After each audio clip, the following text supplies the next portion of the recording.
This is the On the Pony Express podcast, part of the On3 network. Check out all the SMU coverage you need at onthePonyExpress.com. Now, here's your host, Billy Embody. 1, 2, 3, let me go.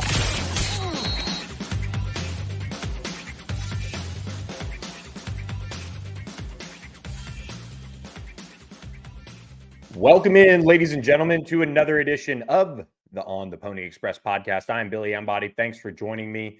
We will get to Hayden Howerton in just one moment. We're going to break down SMU BYU, quarterback change, offensive line, and much more. But first, we got to pay some bills before Hayden and I go all in on talking about Mustangs football. And I want to remind you guys that we are presented by our friends at StatusJet. StatusJet.com. Reach out to David Henry and his team today. They can hook you up with a discount on a round trip flight. First time, second time, however many times, you can use this code and redeem a round trip discount on a flight with StatusJet. That's code PonyUpACC. It's ACC travel time for SMU fans to start planning for. You've got Louisville, you've got Stanford, you've got Duke coming up next month. Big month of travel. Do it in style with our friends at StatusJet. They have that level of luxury that you expect from a private jet company, and they're proud supporters of SMU Athletics and the On the Pony Express podcast. So check them out, statusjet.com. They have all sorts of options for you. His team can walk you through it all, whether it's a big group, small group, they can get you there safely, most importantly, and with that elite level of comfort you'd expect. So appreciate statusjet.com. We also want to announce that we have a new sponsor on our hands and want to welcome our friends at Roback. And Roback is a company that I've been working on for a long, long time when it comes to SMU and trying to get Roback involved with On the Pony Express. And so this is a really, really exciting time for us to get Roback on board. You can go to roback.com, use code PonyExpress20. That's Pony Express and then 20 for 20% off. It's for first-time customers only. But look, they've unveiled this brand new line of SMU branded merchandise. And let me tell you, it is elite. I'm wearing the hoodie right now. And SMU fans, as it starts to cool down, it's the perfect time to jump on board with Roback and take a look at this. Roback has that new licensed game day collection, and it's incredible.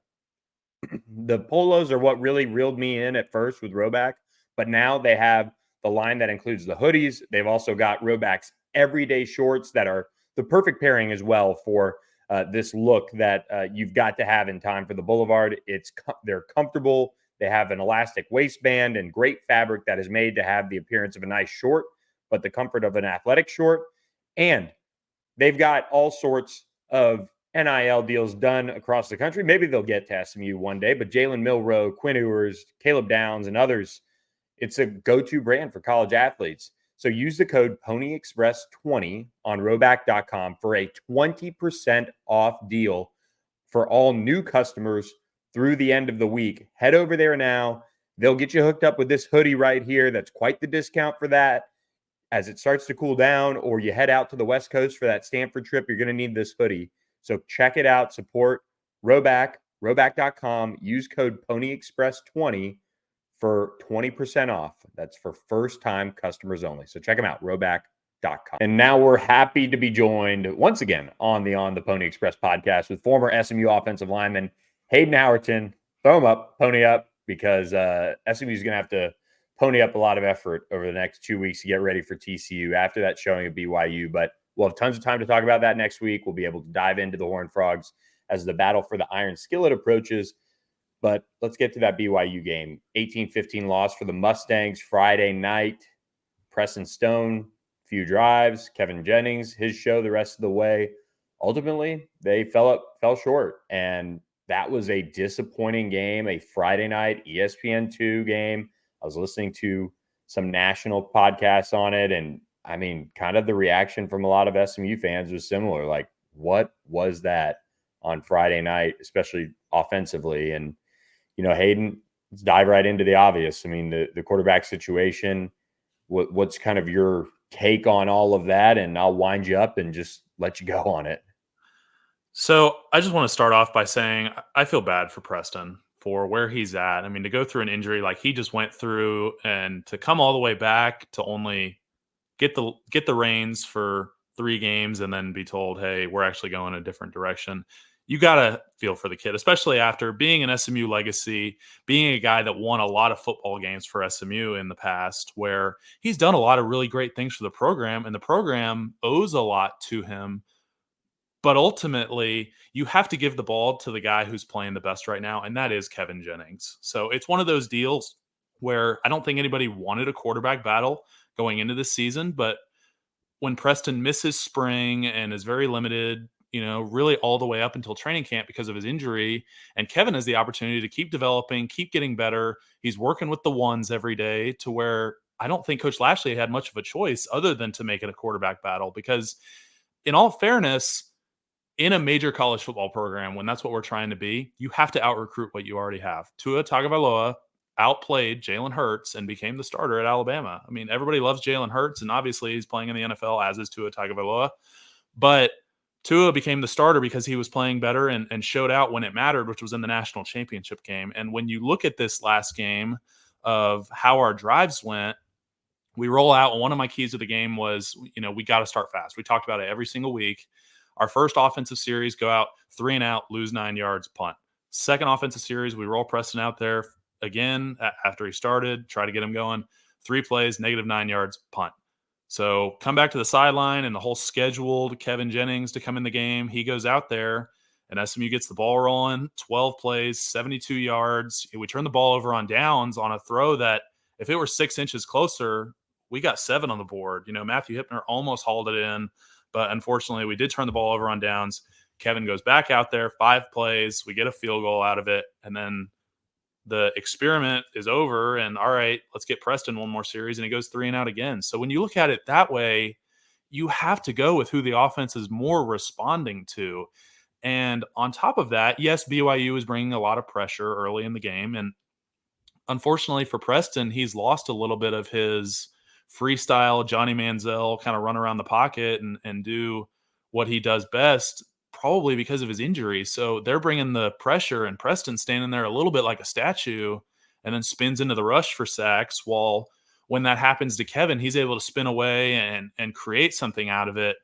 So you're just left with the obvious choice for Coach Lashley. And while it is a super hard decision of going with a quarterback controversy, with quarterbacks, it always is a controversy. It's not a battle, it's not a decision. It's a controversy because people on both sides are going to think you're a moron if you believe in the other quarterback. Yeah. And that's the truth of really where I think some of the fans are at. And it's unfortunate, but we got to look at facts right now. There was adversity. Kevin handled it better. He has handled the pressure a little bit better in the games and things like that. And maybe Preston just has the yips, but now Kevin's the starter going forward. And we're going to have to live with that. And we're going to have to be all hands on deck in the building to ensure that Kevin's ready to go in 2 weeks when we face the Horned Frogs. But whatever we do against TCU, I just ask, don't rotate quarterbacks, at least while it's close. I hope we blow them out, and I hope Preston does get to come in and throw some touchdowns. But let's let Kevin go out there, get settled in, and let's let him go to work. Yeah, it's a hard, as we were kind of talking a little bit before the pod, it is a hard decision to make. It is not going to make anyone happy in a sense because it is such a shakeup, and it is, an indictment in a sense on the entire offense when you've got to change a quarterback. But Kevin has been able to move the ball more consistently this year, and I think that's where Rhett Lashley's hands were tied. And he didn't come out and say this, but this is just my opinion. I think the slow starts kind of exacerbated it. And that was a Friday night game, like we talked about. They needed to start fast. If you started off on the wrong foot, BYU is going to have a little energy. They're going to feed off of that. They're going to get into their ground and pound and control the clock and do all those things. And, that's not where SMU is at its best. If SMU can jump on opponents like they did at times last year, different competition level, they've been able to find ways to move the ball, play complementary football with the defense being fresh. And I think that's where Kevin is just giving you that right now. Yeah, I mean, you got to start fast, especially in this league where we're going to play a lot of high-powered offenses that are able to run the ball, control the clock. So SMU is not going to be able to go out there, run 6 plays in 2 series, and we look up and we're 2/3 of the way through the first quarter, where it's like, man, now we got to score every drive to be in this game. And so I think Coach Lashley's hands were tied, yes, but I think it is the right decision ultimately right now. I believe in Kevin. A lot of guys in the building, everyone that I've talked to, they believe in Kevin. They think that this is the right move right now. And so I think this team will do some soul searching during the bye. Kevin will get reps with the ones every day, and he'll be able to kind of even more build that groove with those guys. And I think this will lead to long-term success for us. And I think SMU kind of executed the game plan for what this team is going to have to do to win games.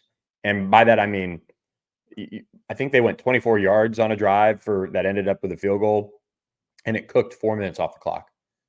That's what you're going to have to do in this league. I mean, everyone early in the season watching Georgia Tech, watching Boston College, control the clock and physically dominate some of the teams they've played. I know either Georgia Tech or Boston College lost this weekend to Syracuse, but that's kind of the blueprint, I think, in this league. It's not the days that of SMU being, in these 45, 42, Memphis type of games are not over, because you're still going to see them. But the ACC is much more of a physical, little bit more pro style elements to it, at least from what we've seen so far. Football is a violent sport, man. I'm looking for some violence here from our offensive line going forward. I love that you brought out the run the damn ball hat, because that's what we're going to have to do going forward. So kind of taking a look back to my BYU keys of the game was we got to be the most physical team out there. I think offensively was a strong no. We did not do that. The hit that was on Kevin, and I forget what quarter or where it was at, that was one of the most violent I've seen on a quarterback in a long time. And we need to be the ones that are throwing these punches, not just taking them. Defensively, I think we went about 50-50. I think we were about even with BYU. They ripped some 4th and 1 runs that I think we could have and should have been better. And there were times where we brought it to them and we were able to get those 4th down stops. So definitely have room for improvement on offense and defense for that matter. But offensive line, as we're going to talk about in this podcast, they've got to bow their necks and they've got to get going here quickly, or it is going to turn into one of those things mid-season where we're like, man, what's our identity? Because offensively, I'm not sure what our identity is right now. It's been kind of a mixed bag through the first 3 games. We really ran our whole offense in the 4th quarter against Nevada through RJ Maryland. And then Houston Christian, I don't think we can really look at. I think that game kind of has to go out the window because of the level of competition we were playing. And then BYU came out and they just out-physicaled us on their defensive line and their linebacker front. So it's going to be one of those things where, again, during these 2 weeks, Garen Justice is going to get after these guys, and they're going to have to toughen up before Saturday brawl against TCU, because that's what it's going to be. In a rivalry game, it's all about who's going to be able to control the ball, who's going to be able to wear the other team down. And in 2021, my last year, we wore down TCU. The following year, when the Frogs came to Ford in 2022, they wore us down. So it's just who's going to be able to do it more effectively. And I think for SMU, they should have a little bit of confidence running the ball so far this year. I think Brashard Smith has been really good. Jalen Knighton averaged over 4 yards a carry against BYU. So some things to build off of. They pretty much didn't have LJ Johnson. He had 3 plays, I think, maybe 4, no runs to his credit. And SMU's trying to get him healthy. He was day-to-day, at least for Rhett Lashley going into that BYU game. So I'm with you. The one thing I am interested to see as this offense goes through this major change is how does the offensive line settle in, and do you go a little bit more, tight end heavy, do some of those things and almost announce that you're going to be a little bit more physical and running the football? Obviously, I'm biased, and I feel like I've earned the right to be able to talk about offensive line play. Nothing irritates me more than being in the stands when people hit you with the "come on, O-line," because as a guy, that is the thing that makes me so mad. But unfortunately, this is a case where that's the truth, and this really hurts to talk about because I have so much pride in being a former SMU offensive lineman. I love all the guys in the room. But ultimately, what I'm about to say, it's nothing that Coach Justice isn't saying. So here's what I'll start with, man. We've invested a lot in revamping our offensive line, whether that be NIL dollars or just time. I mean, I was in the building in the spring. We had Coach Justice. We had Jeremy Clary come and help us out for a while, 15-year vet with the Chargers. After the departure of Marcus and Branson, and neither spot I don't feel like has settled in with the guys that have taken those roles. So we looked like we were going to be really effective in practice, and there was a lot of buzz in the room, rightfully so, in the preseason. BYU had good defensive ends, but not the best that we're going to see this year. Blake Mancy, 93 for them. He was constantly in the backfield. Tyler Batty was as well. I think we got punched in the face early with sacks and TFLs and big pressures, and we just never really responded and got to the sideline, and we're like, enough is enough, man. We got to have some pride, and we got to swing back. Another thing that really disappoints me is we're not picking the running backs up. Running backs are getting tackled. We're all standing around the pile. We get up and walk back to the line of scrimmage, and okay, we're trying to go fast, but man, help your brother up. We got to chase the ball. If the ball pops out like it did for Burchard in the fourth quarter, we got a guy fall on that. It's a different ball game. We're looking at 3rd and goal, chance to score a touchdown. At worst, we get a field goal, and then this game's tied. So we had a little bit of too many MAs, so we were turning some rushers loose. And I'm not sure what the scheme is because I'm not in the building looking at it. But when we have free runners and the quarterback's back is turned, either he's not anticipating it or the O-line is going the wrong way and not blocking it. So did BYU have better scheme than us? I don't know. I don't really think so. I think it was just one of those things where we need to execute. And that's college football. You play 12 games against yourself in the year. You're really just seeing who can out-execute the other. And so I'm not sure where we're at. And then you add in the fact that there's iPads now on the sideline to where when BYU does bring an exotic blitz, that should be handled now. We should come to the sideline, say, all right, here's what they brought. Here's how we're going to handle it next time. Because before, you'd be calling up to the booth, hey, GA, what'd they bring? And he's having to remember, and you're trying to get, firsthand remembering from the offensive line, which, hey, that was on play 2 of a 10-play drive. I don't remember. So you're having to solve things that way. But I just think there needs to be a little more buy-in with the guys in the room. Guys need to invest more time in the film room between practice. They need to get in, make sure that they know their alignment, their assignment, and their technique when they break the huddle and they run out on the field. And then let's have some pride in what we're doing, man. Let's really bow our necks. Let's get after them in the run game. Let's pick our running backs up, and let's be the unit that everybody talks about us being. I think this team is at times made too much of big opponents, and starting slow can certainly exacerbate that with how they started against BYU. And, I don't know where all the fixes are. I know I saw Garen Justice walking back up to his office as I was walking out of the building Friday night. And that is a game that, going to keep him up a lot over the next 2 weeks because you're also preparing for a talented front in TCU. I think for me, the offensive line is now at the point where, like the quarterback experiment, in terms of trying to find who your guy is there has to be that level with the offensive line over these next 2 weeks. Pick a lane and go with it. I mean, I don't know if that is impacted by an Andrew Chamblee maybe still coming back a little bit more, or if you bring him in, then you move J.O. in to right guard, or there's different pieces with this group, but there's also a lot of miscommunication, which makes it seem like to me they're still very much learning kind of their assignments in a way, which is I'm with you with that 100%. I heard there was a little more shuffling at practice today, and I'm all for trying to find the best 5 because I don't know if we've found it yet. But that being said, we need to get to our bread and butter, and I'm not sure what that is yet. I think SMU is still figuring out what that is, and there's certain things that take time to develop. Outside zone and your gap scheme are going to take a lot longer to develop than your inside zone because your offensive line is going to have to learn a little more complicated combos. Your running backs are going to need to understand fits. They're going to need to understand when to stretch, when to ride the wave, when you're going to cut back, all of that. It's an art. And I say that word every week, I feel like, but offensive line truly is. And so that being said, if inside zone is our bread and butter, hey, there's nothing wrong with that. Even though it's boring in some people's eyes and it looks basic, if we can get 4 or 5 yards of carry, like we talked about, we're great with that. We're gonna grind some people out. we're going to win ball games that way, because a bad inside zone play is a zero gain, get back to the line of scrimmage. Hey, let's line up and do it again. A bad outside zone and gap scheme, guard, the pulling guard gets blown up, or there's penetration on outside zone. You're looking at a 3 to 5 yard loss where it's like, well, now we got to pass. We're looking at 2nd and 15. We're behind the chains already. And I'm not sure if our offensive line is built for a lot of pulling. I love Logan.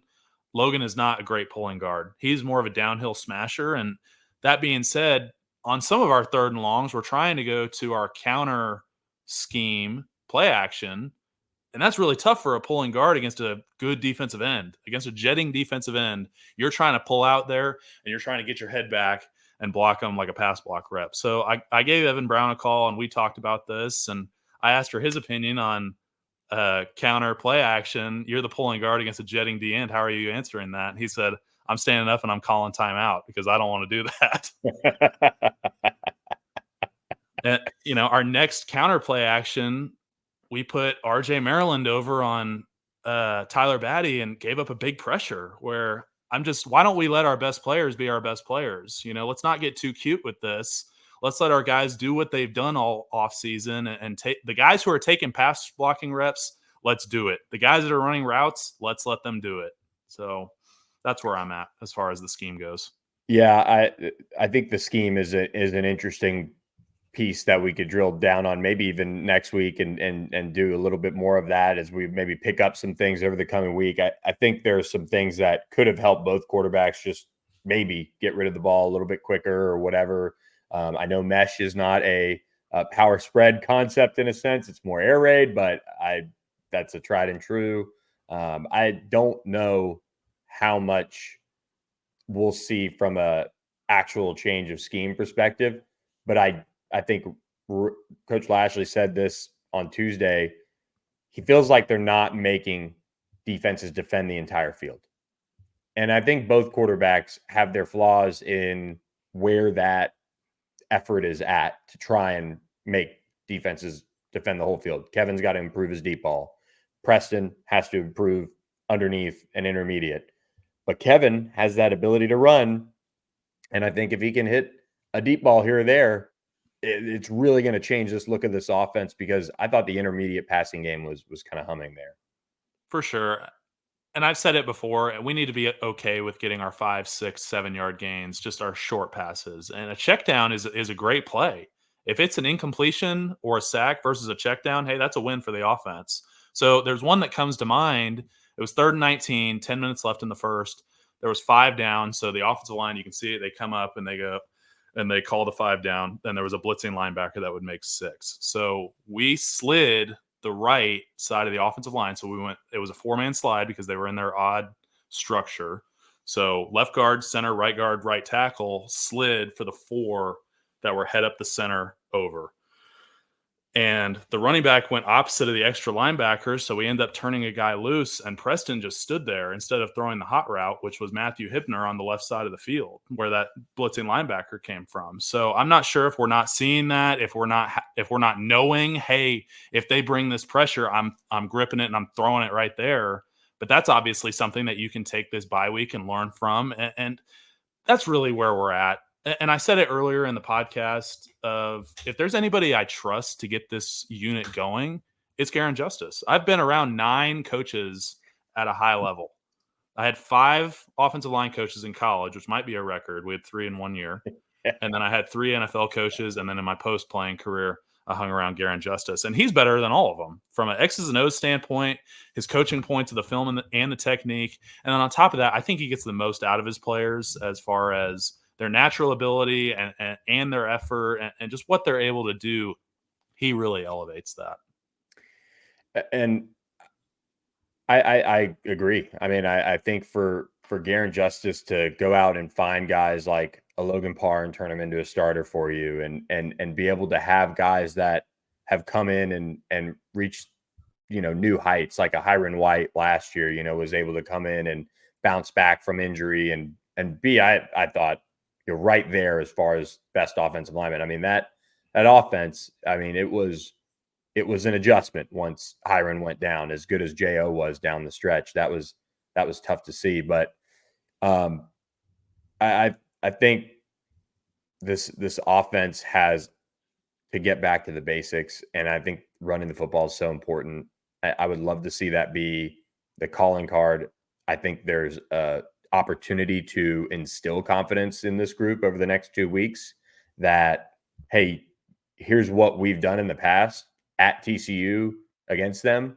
Let's try to replicate this and finally put that plan that for Rhett Lashley is there and is kind of the blueprint. Let's put this plan in place. Let's go out and execute. And let's not make this game any bigger than it is either. Right. In that 22 TCU game where we rushed for 350, we had coaches that had 1 foot out the door. So, and with an offensive line that was less talented. I mean, I'm joking. I really don't think they were in cahoots at that point, but They were good. They were close. yeah, they were close. But no, realistically though, we had a less athletic offensive line with probably a worse scheme. And we were still able to do that to the Frogs. And it's all about mindset and effort, really, is where we're at the end of the day, and being extremely disciplined. That was one of my other coaching points as far as this game. We'll kind of move away from the O-line. I think I've punished them enough for tonight. We were a little undisciplined in this game. And by a little, I mean more than we should, need to be, and probably have ever seen from an SMU team so far this season. Coach Lashley had to burn 4 timeouts before the second and fourth quarter, where we're left with 1 timeout in the last 4 minutes of each half, which if we need to go win a ball game and make adjustments, we need to be able to save those. And it appeared we had guys lined up wrong, or they weren't getting the check. And I can only see what I'm seeing from the stands and then the TV copy on the replay. But when Coach Lashley's getting very emotionally invested in calling these timeouts and getting upset, I mean, that's what you have to think it is. Yeah. So we need a little accountability on that regard. And if you don't know your alignment, assignment, technique, don't go out there. Let's get somebody out there who knows what they're going to do 100%, has the confidence to play fast, because when you know what you're doing and you know what the opponent's going to be doing, the game slows down so much. There was also costly holding penalties. Unfortunately, that's become a calling card for PJ. He's had 1 a week so far. And look, as an offensive lineman, you're going to come off the ball and you're going to miss from time to time, but you have to get your hands back inside and replace, and it won't get called. If you leave it out there, it's getting called. If you replace it, the referee will more than likely let it go. And then the one that really boiled my blood, to be honest with you, was the punt return that went off of our back. Brandon Crosley has played a lot of football for SMU. It feels like he's been in college since I started. Yeah. And he's been a great player for us. He's made a lot of big plays, but he got in a personal battle on the punt coverage where he's kicking this dude's ass, and you can see the returner screaming at the top of his lungs, "Peter, Peter, Peter," which means disengage and get away from the ball. And he didn't disconnect. And even though I'm an offensive lineman, I sat in many hours of Bill Belichick special teams meetings. And that was one of the main points of, if you can't be disciplined enough to disengage and get away from the football, something like that will happen. It did happen against BYU, and it bit us in the butt. So that's something that we need to keep addressing, is where's the accountability for that? Where's our discipline for that? As an alum, it also disappoints me and others that we don't hang around for the alma mater anymore. And that is something that I'm passionate about, because it's more than just about you. There are people who have been going to games at SMU for 40 years, and they've always done that. And then we don't play our best, or we think we're in the ACC, and we just jog off the field at the end of the game. I'm not about that. College football should be about building young men into great character, and that's why Nick Saban retired. So we can't turn into a program that has the norm of college football, because we're going to be like everybody else if that's the case. We're trying to be special. We're trying to be disciplined. We're trying to be a team that goes and brings us to the promised land of a ACC championship. And I'd love to see a national championship from this team. I think it's possible with everything we've got going for us in the future, but we can't do that if we don't build the foundation. The alma mater piece is something that was announced before this year, and I thought it was this typo that, they said the team's going to stay for the fight song. No more people are allowed on the field afterwards, which, as you get to bigger time football, is kind of normal. But the alma mater piece, like, I just don't understand. And so haven't had a chance to ask Coach Lashley or Rick Hart about it, but going to take some time on the bye week and figure that one out, because it's just such a easy thing to do. I mean, if you sing the fight song in the locker room and everybody can know the words for that, standing at the alma mater should be pretty basic, I think. Yeah, So. SMU is going to be on your resume for the rest of your life. You might as well be proud of it.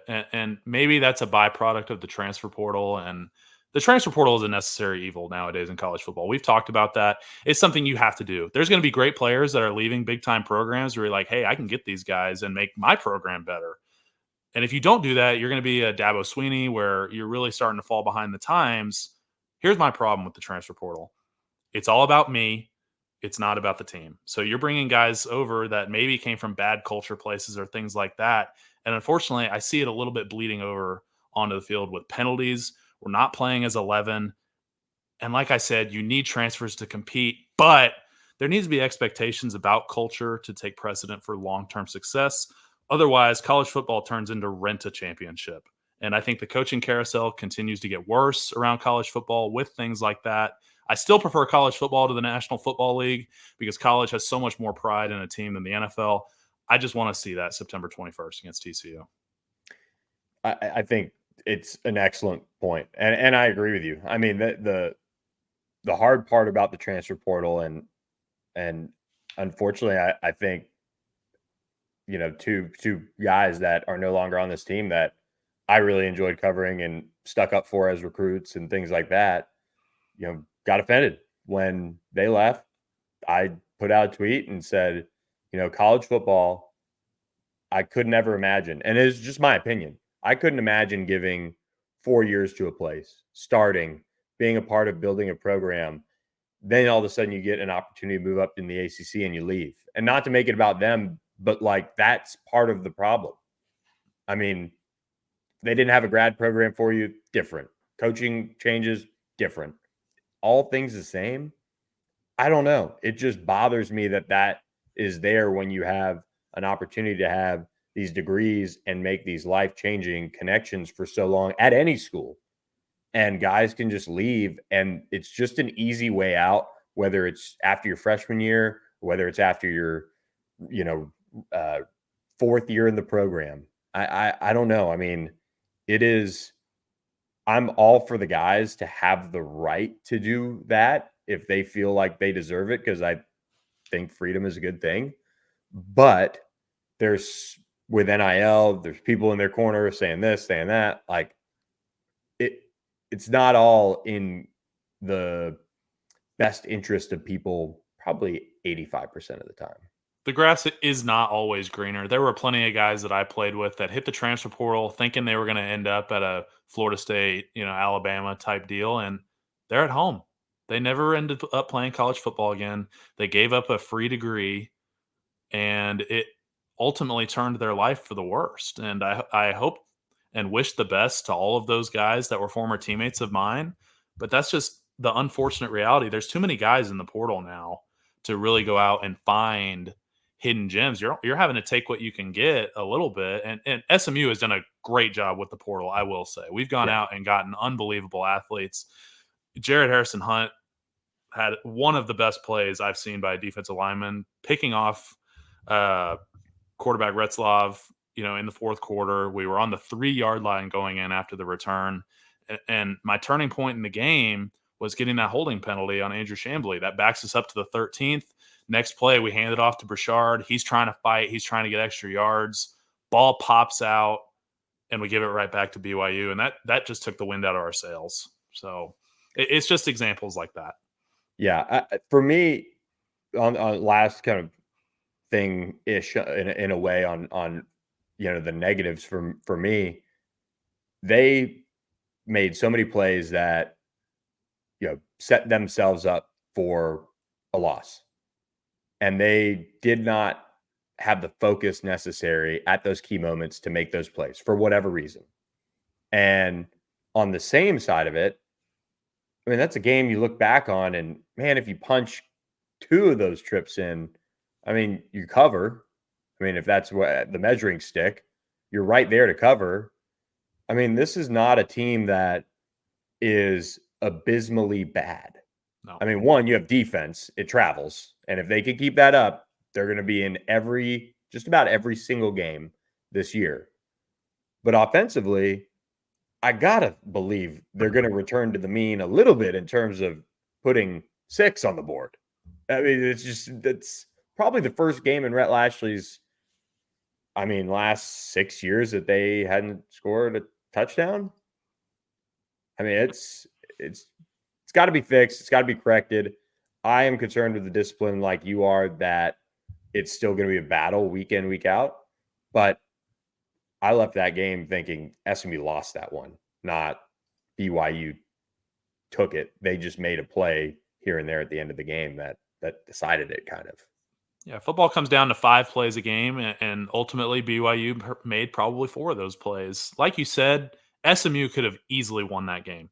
You punch in one of those touchdowns, we walk out of there on Friday night like, let's go. We just beat a Big 12 BYU team, and we're probably not having any of this conversation this week. And that's really where we've come as a program as well. It speaks volumes to where we're at. Of people are throwing in the towel on the boards for the season because we lost a non-conference game against BYU at home by 3 points. And we're not there yet. I mean, let's get out of the negatives. SMU is going to win more ball games this year. I'm not going to give an updated prediction. I still think everything is in front of this team. We still have a conference championship in front of us. We're 0-0 in conference. And if you win the conference, you're automatically hosting a playoff game. So I still think we can beat the Frogs. We'll give my official prediction next week. The bye is a great opportunity for soul searching and finding what you're going to be good at going forward. And we get another bye in 3 weeks. So it's one of those deals where SMU is going to have times and opportunities to make the adjustments and be able to improve on a week-to-week basis. But yeah, defensively, they've balled out so far this year, and it's been unreal to see. Scott Simons called a hell of a game defensively. D-line looked outstanding. Our corners, we talked about it. We challenged them, and they stepped up. They played really well, and that excited me. As an offensive lineman getting excited about corners, I mean, when have you ever heard about that, for real? Yeah, usually they're little pests for you to try to spot away, right? But I had a nice conversation my last year in the league with Jonathan Gannon. Corners are not so different than offensive linemen. When you think about it, it's the only 2 positions on the field where you're going backwards against a guy running full speed. So when I kind of spun my perspective on that, I was like, all right, I can deal with all the other stuff about corners. I have a little bit more of respect for him now. But Colin Rogers, 5 for 5, 3 45-plus yard field goals, and 2 52-plus yarders. I mean, it looked automatic out there. Fortunately for us, if we can shorten the field like that, we still want to get touchdowns. Yep.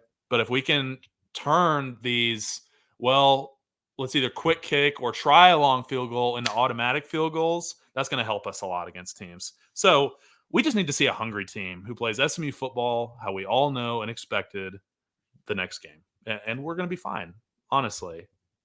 And to circle it all back around to starting fast, which is what SMU needs to do against TCU. We'll talk about that next week. If you can go down and just come away with 3 points, that's okay. All right. We took the ball. You went down there. You got 3. Good drive. Went 60 yards. It just kind of fizzled for whatever reason. But hey, got 3 points. We're up. And you can kind of play from ahead in that sense, because the way this defense is playing, if you can get a lead, you've got to feel fairly good about, how your chances are. If you get that lead early and you can play ahead, that's really where SMU needs to be. Yeah, keep the offense one-dimensional that we're playing against, man. Make them drop back, throw the ball, try to come back into the game, and let our defensive line cook, honestly, because they have been cooking up a 5-star meal in the last couple of games, honestly. So they've been playing well. Give credit to Coach Thibodeau again. Ultimately, I have no MVP for this week. I don't give out participation trophies. If SMU doesn't come away with a win, there is no MVP for the game. So we'll have to try again next week. Indeed. Well, tough one, 18-15. SMU loses to BYU. We're going to get to coast in just a minute, as well as the listener questions. But Hayden, it is that time of year where people are entertaining in the backyard, and they're trying to not have to deal with the yard on the weekends. I'm feeling the same way. I'm kind of ready for it to cool down. But a way to avoid all of that is to go to our friends at AKM Turf and Greens, akmturfandgreens.com. You can reach out to them today and get $500 off your entire project with code PONYUP. That's a big deal.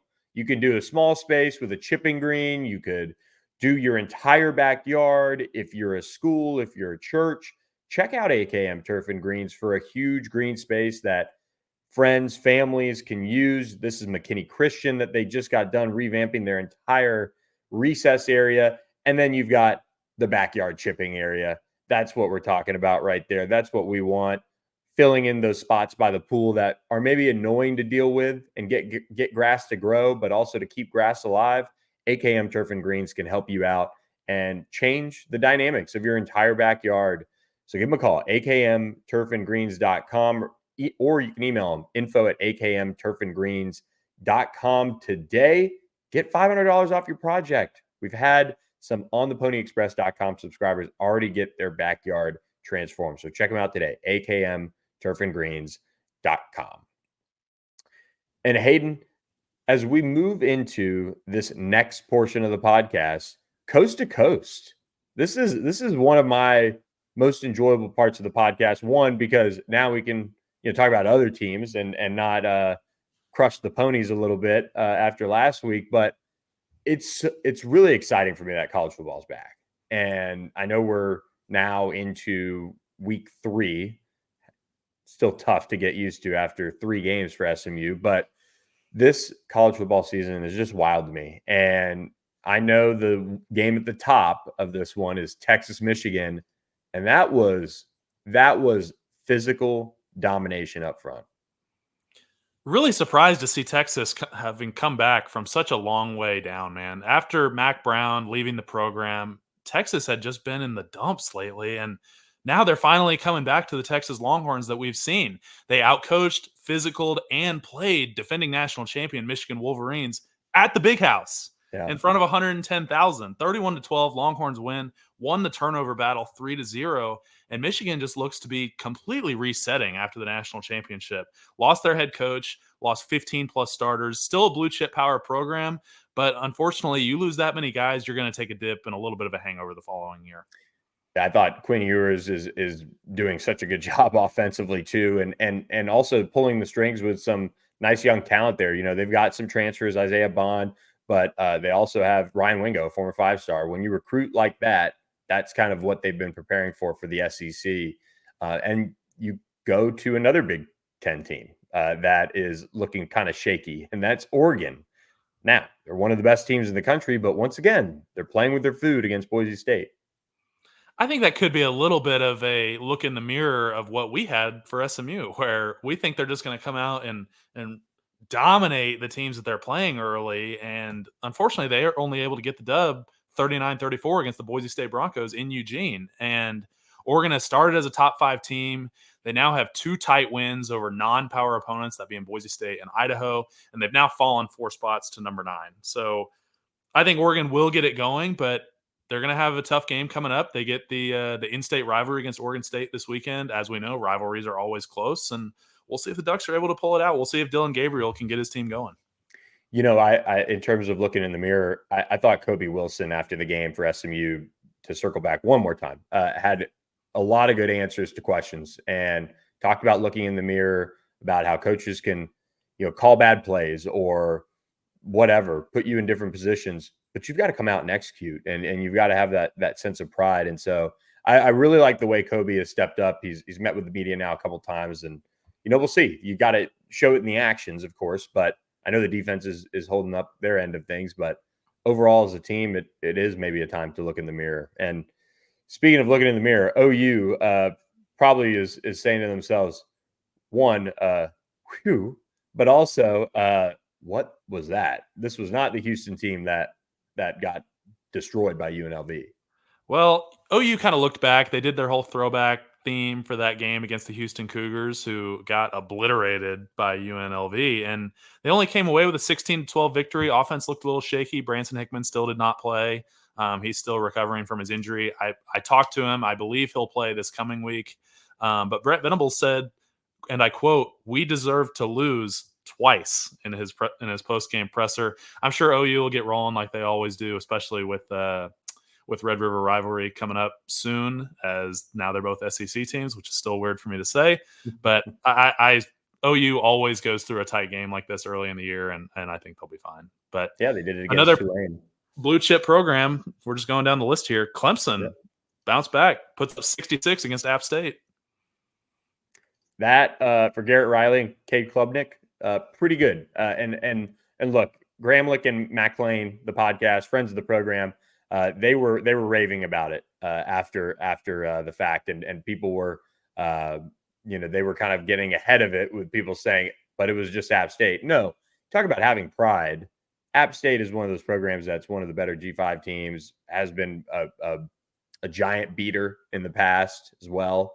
And just the way this game looked, it looked like, okay, that's stuff they can build off of, at least for ACC play.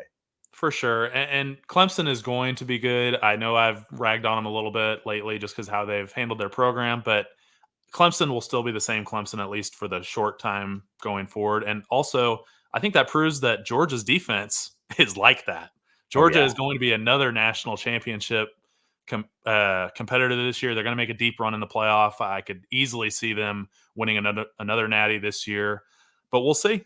Another American Conference team, Tulane, took K-State on the ropes in New Orleans this past weekend. Wildcats needed a 60-yard fumble return to win in New Orleans as Tulane head coach John Summerall nearly pulls a huge upset in his second game as Green Wave head coach. So he was the head coach at Troy the previous 2 seasons. He went 23-4, obviously has built that program, and now is trying to do the same thing at Tulane.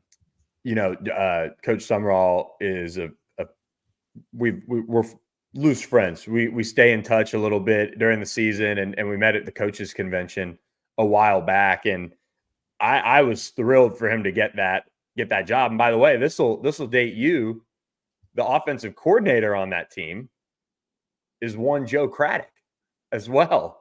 So full circle there for you a little bit on that one. But and I was watching that one. I believe there was a totally blown call at the end of the game that probably shouldn't have gone the way it did, and it allowed Kansas State to, find a way to win that one. Yeah, we talk about culture. K-State has a seriously deep culture set, and then so does Tulane now. They inherited a great Tulane culture after Willie Fritz left, and Joe Craddock sat in my living room and in my dining room on my recruiting home visit and ate my mom's chili, and I do hope the best for him. We had kept in touch a little bit going forward after he left, and all things considered, he eventually ended up circling back around and just being like, hey man, wish you the best. So I do hope that they end up having success over there. But new Huskers, same Colorado Buffaloes. So 28-0 at halftime. Colorado just rolls over. And Nebraska played enough defense where they didn't have to score in the second half. But we're getting a little bit of dress up from the Nebraska quarterback, Dylan Raiola, looking like Patrick Mahomes out there. We'll see if his on the field play stays that way and he can mimic that portion of his game. But Shadur left the other quarterback, Shadur Sanders, left the game with 2 minutes remaining, which I don't care who you are, man. You got to live that out and you got to ride with your team. And then, not to mention, in the post-game presser, blames his offensive line for his poor play. Buddy, if you're going to throw a curl route to the opposite side of the field, that thing better be on time because he threw a pick six. Deep in your own territory. Yeah, on the 4-yard line coming out. So that's not really a unit you want to set when you have 10 games remaining. They're going to start throwing Shadur some lookout blocks as they just let the D-line go and go, look out, Shadur, because he's gonna seriously need some growing up to do before he moves on to the NFL. That L on his jersey, I hate to see it. It does not stand for leader. It stands for loser. Oh, man. I love it. I'm interested to see how Nebraska does under Matt Rule and building that program up. But all right, that was a little bit of a run around the country, coast to coast.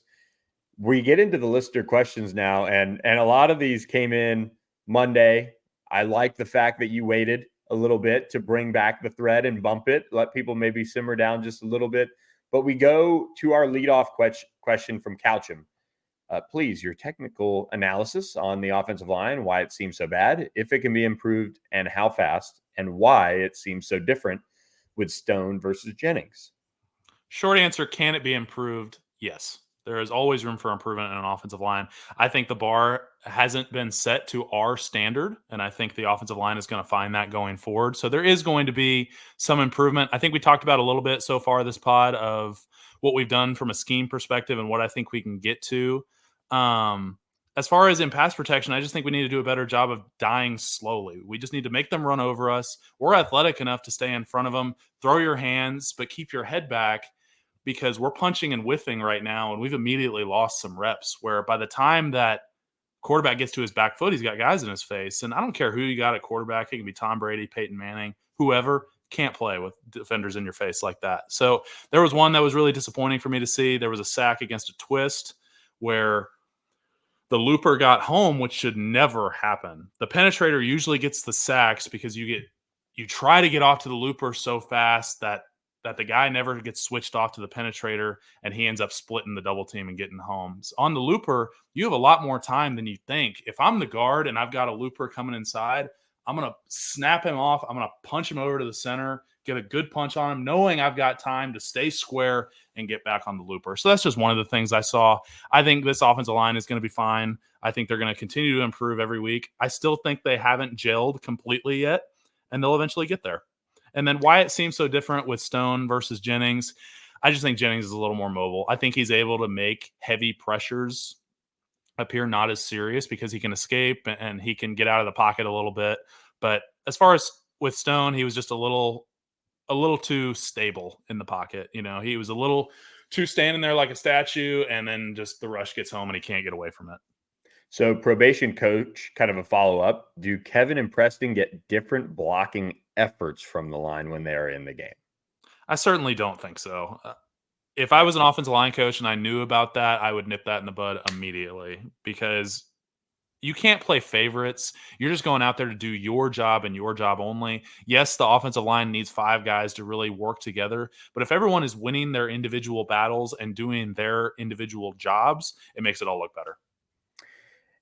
C-Stang asks, and this one might be out of the realm unless you saw it, but Bowling Green had a good showing this weekend. What was Bowling Green's offensive line able to control the line of scrimmage in the first half against Penn State? And are there any lessons SMU can learn and apply? So as a guy that was an undersized offensive lineman in the NFL, the thing that you can use most to your advantage is take advantage of the snap count, be the lowest guy on the field, and be the most physical guy on the field. So Penn State more than likely overlooked Bowling Green. Let's just call a spade there. And Bowling Green, I didn't watch the game, probably came out and punched him in the mouth. So that's just one of those things that when you have pride as an offensive line and you go out and you're able to take it to a big team like that, it builds your confidence and helps you get going. So that's just something that if our offensive line is able to do against TCU, Florida State, Louisville, and early in the game, we drive down the field, score a touchdown early in the first quarter, then we're going to be fine. We're going to do maybe updated predictions next week. That's a question. But to Smooth Twice, his question, did you see what you thought were more miscommunication, misassignments, or was it just straight up getting beat? A little bit of a combination of both. I mean, I think some of our rotational guys came in and they were a little more of the heavy offenders on the whiffs, which love both of our rotational guards. I think they're both good football players, but they both have to improve, and they know it. They texted me after the game, and trying to give my coaching perspective on things. And I think they're going to be fine. As far as miscommunications and missed assignments go, we talked about it. I just think it's going to take a little more film study, a little more buy-in, and a little more focus. So maybe you're going to bed 20 minutes earlier, but do whatever you need to this week during the bye and get rested up because it's going to be a tough 3-game stretch here before the next one. This question or run of questions might be kind of out there, but SMU alum 11, if we lose to TCU and say we go 3-9, 4-8 this season, will Rhett Lashley be in the hot seat next year? And what will it take for Rhett Lashley to give up play calling? So first of all, I don't see us going 3-9 and 4-8. I just don't see it happening. I think this team is too talented. I think they're going to get to the point where they're executing at a high level.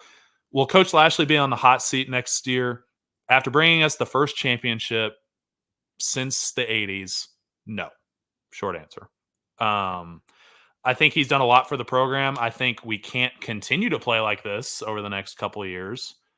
But I do think that Rick Hart trusts him enough. I certainly trust him enough. He texted me today a picture of the SMU offensive line room and the new facility and said, hey, man, this facility wouldn't be here if it wasn't for you. So And I texted him back that I'm glad he's the fearless leader of this program, because that's really how I feel. I'm glad that he's the one in charge. I think he is going to lead us to another championship. I hope that he's there to build a statue of, but we'll see, man. Do I think he ends up getting on the hot seat? No. Any chance the play calling gets given up? I mean, this is one game stuff. I mean, I don't want to waste your time too much, but yeah. No, I don't see that either. I think he's such an offensive genius after calling plays at multiple universities. He's done it for a long time. I understand that Casey Woods is the offensive coordinator, but when Coach Lashley has done it for as long as he has, I just think he has confidence in himself to keep it going. So for him to give up play calling, I think he would have to not be the head coach. We've kind of answered the other two questions SMU alum has, or we will do a TCU scouting report next week. And then Dana Point Pony asked, does Coach Rhett Lashley realistically have time to right the ship before the TCU game, if not before the FSU game? We had to throw a Hail Mary against Louisiana Tech week 3 in 2021, and then we went out and donkey stomped TCU. Yes, there is plenty of time. Yeah. Do you think, Pony 98, do you think helmet communication is distracting the quarterbacks? Does it turn off once they line up, or is Rhett still talking to him? So the second part is it shuts off at 15 seconds.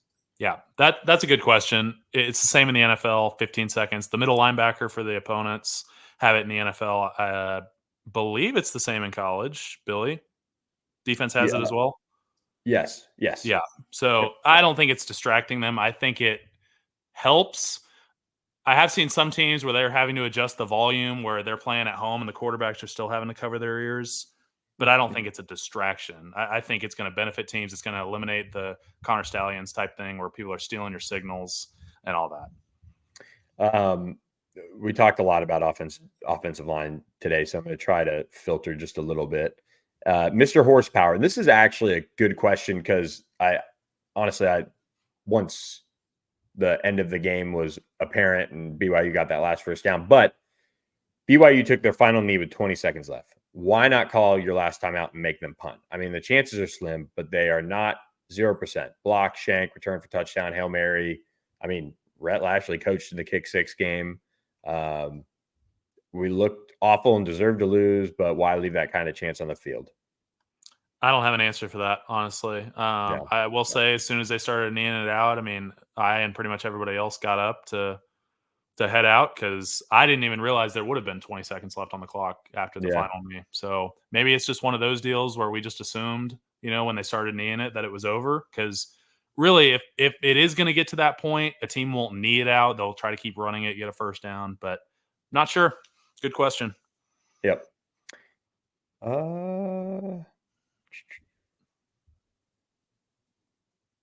No more red jerseys. That was another point from Mr. Horsepower. I don't know, man. I mean, it's a fashion statement, sure, but I don't think uniforms are the reason we lost. Considering we were unbeaten in the Dallas jerseys for a long time, I don't think pulling out a new uniform is why we lost.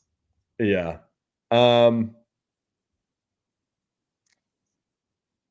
I think that's it. Kind of turns into some other. Here we go. With coaches having tablets, on the sidelines, do you expect them to be able to adjust quicker? The other team pulls a 3-3 stack heavy blitz like that. You basically already answered that and said you should be able to, move that. Yeah, you're able to look at still images, so it's not full film on the sideline. You're not watching it in slow motion. Really looking at footwork. It's like every quarter of a second, it's a still image for the first, I think it's 3 seconds of a play. At least that's how it is in the National Football League. And so you're not really able to see everything. You're just able to see where they start lined up, kind of which gaps they're hitting, maybe if you're the big stuff. So your pads were too high, things like that. But as far as coaching adjustments against a blitz, yes, that should be easy to see, pick up, and make the adjustment. And then it's from Soccer Captain. His second question is, it was the first drive, that pass block where Logan Parr pulls from right guard to left guard and leaves that gap where the linebacker came through untouched. That's your counter play that you're talking about, right? That is our counter play action. Yes, sir. Yep. Okay. So we talked about that a little bit earlier. So the way, just so I can a little bit better explain that. So against a 3-3 stack, what you're going to do with that. So let's say it's counter play action going to the left. So you are going to get in an ace, which is between the guard on the play side on the left and the center. You two are going to combo to the far backside linebacker. The tackle, and if there's a tight end, I'd have to go back and look at it. They're going to tray, which is tackle tight end, to the middle linebacker. The guard is going to pull around for whoever the front side linebacker is on that. Now, if there's no tight end, he'll be pulling for the front side D end, and we'll make the adjustment that way. But that's as simple as I can make it. Yes, that is a blocking scheme that you go through pretty much day one. This question comes from the Preston Stone Age. Do you see Preston's injury last season playing into the extended quarterback competition? Do you think Preston got less reps in fall camp because of Kevin's performance in the spring? And could that have affected why he continues to have slow starts? Also, how much does having two very different quarterbacks play into inconsistent offensive line play at times? Yes, his injury did definitely play into the quarterback competition, and that sucks to be a guy that goes down and you come back and your job's not there anymore, but you have to be able to respond. My sophomore year, I went down with a concussion in camp. I came back, I was the third center, and I had to claw my way back into the twos, and after the twos, I had to chase down that starting spot and eventually got it back and was able to make the first start of the year. So there is a lot of mental pressure with that, I will admit. And did Preston get less reps in fall camp because of Kevin's performance in spring? Probably, because they were splitting reps rather than it being, hey, Preston, you're just the automatic starter. Go get them. But best player is going to play. Whoever can handle adversity better in practice is going to handle adversity better in the games. How much does having two very different quarterbacks play into inconsistent offensive line play at times? I think Kevin covers up some inconsistent offensive line play with the ability to move to scramble and do other things like we've already talked about. But as far as running the football, it's going to be the same for both quarterbacks. PonyFan93 has the blocking schemes from when Rhett was offensive coordinator versus head coach change primarily in the run blocking. No, it's very similar, and not to give anything to any opponents that are listening, but yeah, it's very similar.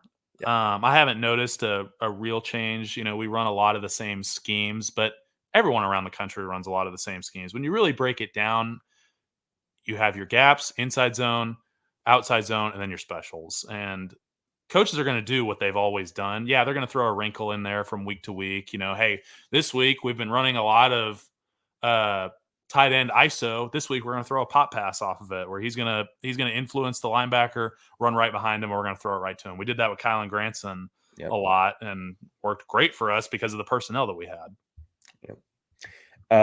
His second, third-ish question we already answered in terms of the offensive line, and then obviously you go Louisiana Tech to TCU, and things can change quickly in college football. But his final question is, you're going through recruiting all over again in 2025. Purely from an offensive lineman perspective, what kind of system would you like to play in today? So in college, I exclusively played in a spread offense.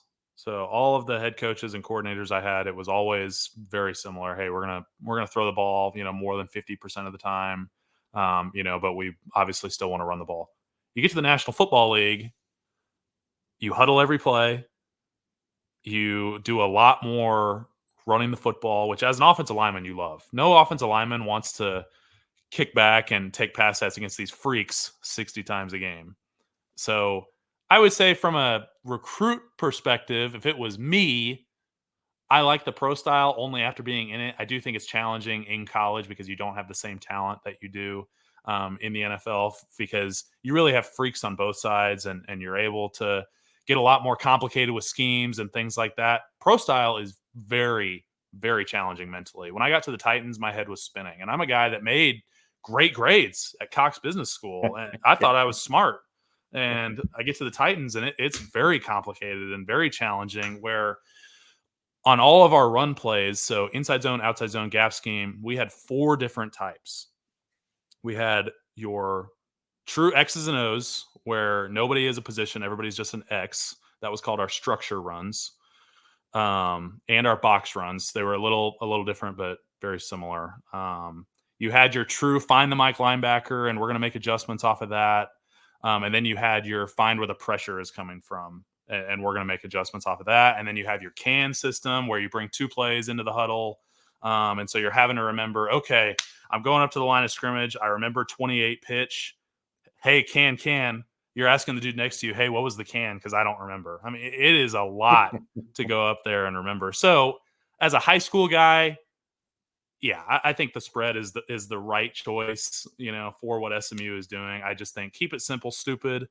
Is one of my favorite acronyms. And then Casey Kroll, one of my favorite GAs I'd ever had, he told me a quote: "Football is a simple game made complicated by simple people." And as long as you remember that, you'll be fine.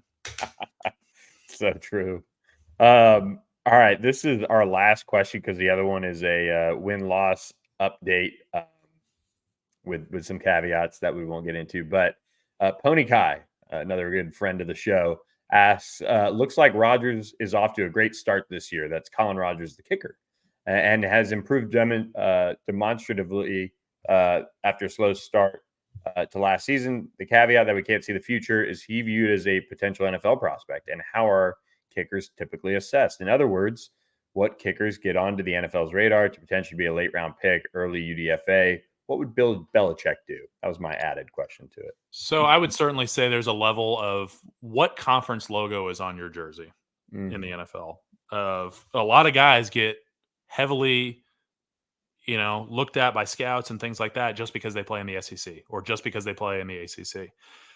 That definitely helps SMU now going forward as far as guys getting drafted and things like that. Because if you have two guys who are the same player on tape, one is from the Big 12 and one is from the American Conference, they're going to take the guy from the Big 12. That being said, Colin Rogers has had a hell of a start to the year, and it's really awesome to see. Kicker is a little bit of a weird deal in the NFL, man. It's one of those things where you have to be 100% or you're without a job. And that's the unfortunate truth. Colin has showed that he's played well so far, knock on wood. But kickers, I'm not sure how they're assessed. I'd have to imagine it quite literally is field goal percentage and how strong their leg is. That's it. Right at a little bit over an hour, Hayden. We Sweet. nailed this. A little bye week, time to rest up, recoup. Yes, sir. Big week next week. TCU, SMU, battle for the Iron Skillet. The biggest thing that I kind of can't wait for about next week is that SMU has dramatically improved all of its concessions, bathrooms, concourses since 2 years ago. And I hope they get the respect they deserve on that. That 2022 game was brutal. Not to mention it was over 100 degrees outside. It was a 11 o'clock or 2 o'clock game. I mean, just ridiculously hot. The stadium ran out of water. I mean, really embarrassing as an alum, as a fan, and all that. I have seen all the changes that SMU has made. It's going to be really awesome. The unfortunate thing is this is the last scheduled Iron Skillet at Ford Stadium. So TCU has chose not to continue the rivalry after next year at the Carter. So for what we got, this is the last time that you're going to be able to see the SMU Mustangs play the Horned Frogs in Dallas. And so that makes me really sad. I think it's one of the best rivalries in college football. I'll bust it out next week, but I have a miniature Iron Skillet that they gave to people after we won in 2021 to make it back-to-back wins. And there's a lot of pride between both schools. And I really do say that as a college football fan, not just as an SMU alum. A lot of TCU people have talked to me about that game already this year of, hey, that's going to be super fun.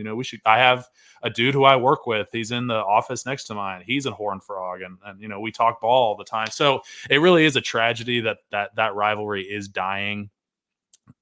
And I hope SMU goes 2-0 the next two games against the Frogs. But that being said, thank y'all so much for listening to me. I'm so glad I still get to be a part of this program in any way that I get to. I really am fortunate to have gone to SMU, to have had the success that God has allowed me to. And y'all are still listening to an offensive lineman, which, is a first for a lot of people. But, hey, I really appreciate it. And, Billy, thanks for continuing to have me on, man.